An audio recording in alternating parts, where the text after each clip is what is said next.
At 5,000 feet, a veteran pilot told his young student, "You're looking for happiness in the wrong place." What came next was a lesson no storm could erase. The morning sun spilled across the small airfield, casting long shadows of hangars and parked planes. The air smelled of gasoline and fresh-cut grass. Mateo, a 23-year-old student pilot, leaned against the wing of a Cessna 172, checking his notes for the day's lesson. He looked focused, but James, his instructor, noticed something in his eyes, an invisible weight. James, 50, had been a pilot for nearly 3 decades. He'd flown through storms, over deserts, across oceans, but the greatest journey he'd ever taken wasn't measured in miles. It was the one inward. "Morning, Mateo," James said, walking over. "You ready for today's flight?" Mateo smiled faintly. "Yeah. Ready as I can be." James studied him for a moment. "Your yeah sounds about as ready as a plane with no fuel." Mateo sighed. "It's just, I thought I'd be happier by now. I'm learning to fly, chasing my dream, but it's like there's this hole inside me. I keep thinking that once I achieve more, I'll feel complete." James nodded slowly. "Before we take off, let's sit in the cockpit. There's a different kind of lesson I think you need today." They settled into the seats, the smell of worn leather mixed with the faint scent of oil. James leaned back, looking at the runway ahead. "Mateo, when I was your age, I thought happiness was always at the next destination. I believed that once I got my pilot's license, I'd feel fulfilled. Then I thought it'd come after my first big job, my first big paycheck, my first international flight. But every time I arrived at those milestones, the joy faded quicker than I expected." Mateo listened, his brow furrowed. "So what changed?" James smiled faintly. "One day, I was flying a long route over the Pacific. I had hours of nothing but blue water below and sky above. No radio chatter, no distractions. Somewhere in that stillness, I realized I'd been living as if happiness was waiting for me on the ground, when it was already sitting in the cockpit with me. The 3 truths of inner happiness." James turned to him. "Let me give you 3 truths I wish I'd learned earlier. Number 1, happiness isn't something you chase. It's something you create. When you put all your hope in a future event to make you happy, you hand over your joy to something outside your control.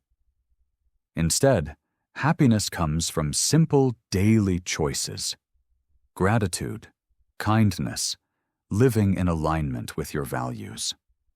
Number 2, you have to land the plane before you can enjoy the view. Life throws turbulence, stress, comparison, failure. If you're always racing to the next goal without checking your instruments, your mental and emotional state, you'll miss the beauty right in front of you. Number 3, you are the pilot of your own happiness. No one else can fly this plane for you. Friends, achievements, money, they can add joy, but they can't be your only source of it. Your mindset is your cockpit. Learn to navigate it." Mateo shifted in his seat. "But how do you actually do that? How do you find happiness when things aren't going well?" The flight plan for inner happiness. James reached for a pen and his flight log. You make a flight plan for your mind just like you do for a trip. Step 1. Gratitude pre-flight check.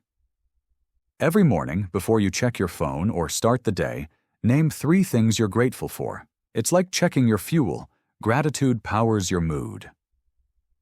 Step 2. Trim your mental wings. In flying, we adjust trim to keep the plane level. In life, you adjust by letting go of thoughts that drag you down. Notice when you're comparing yourself to others and reframe it. Instead of, "I'm behind," think, "I'm on my own course." Step 3. Enjoy the scenery.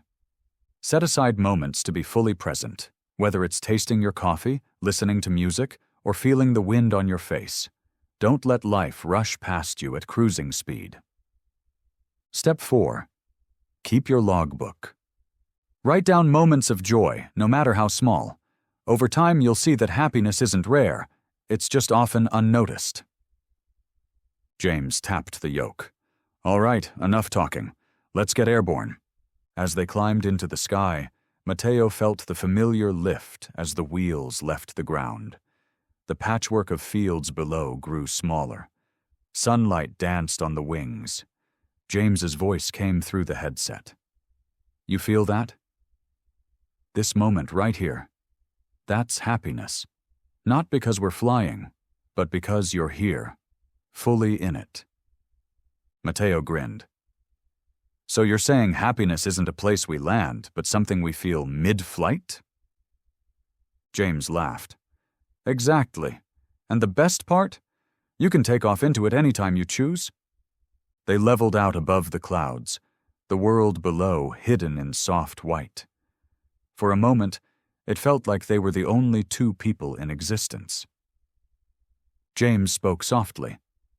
Mateo, when you learn to be content with who you are right now, you'll discover that chasing happiness is like chasing the horizon. It keeps moving. But when you slow down and notice the sky you're already in, you realize you've been flying through it all along.